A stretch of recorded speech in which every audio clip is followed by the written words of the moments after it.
Leena madam, या सगळ्यामध्ये इस्रोचं महत्त्व अगदी ठळक आहे. त्याचं धोरणात्मक आणि रणनीतिक महत्त्व काय आहे? अवकाश क्षेत्र म्हणजे भारताच्या संरक्षण असेल, कृषी असेल, हवामान, आपत्ती व्यवस्थापन यामध्ये खूप मोठा वाटा उचलला जातोय आणि इस्रोच्या या भूमिकेला सरकार कशा पद्धतीनं धोरणात्मक बळ देत आहे?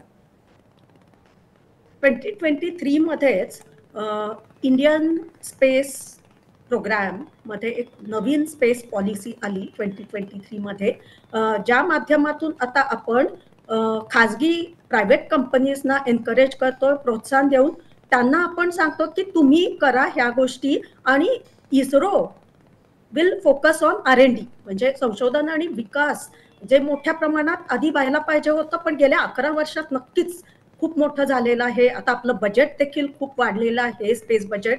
आणि आपण आता येणाऱ्या काळात अतिशय महत्त्वाच्या मोहीम पाठवणार आहोत. आणि काय केलेलं आहे आपण इतर ॲप्लिकेशन्स, हे सांगते मी, की एकतर आपण ऑपरेशन सिंदूरमध्ये पाहिलं की अचूकपणे आपण ड्रोन आणि एअर अटॅक, मिसाईल अटॅक केले, पण ते पोझिशन्स आणि हे सगळं कसं कळलं तर आपले 10 ते 12 उपग्रह जे बॉर्डर्सवर आहेत, असे 50 वगैरे आहेत अख्ख्या देशाला आपल्या प्रोटेक्ट करणारे, पण हे आपले रिअल टाइम आणि व्यवस्थित आपल्याला कोऑर्डिनेट सांगतात.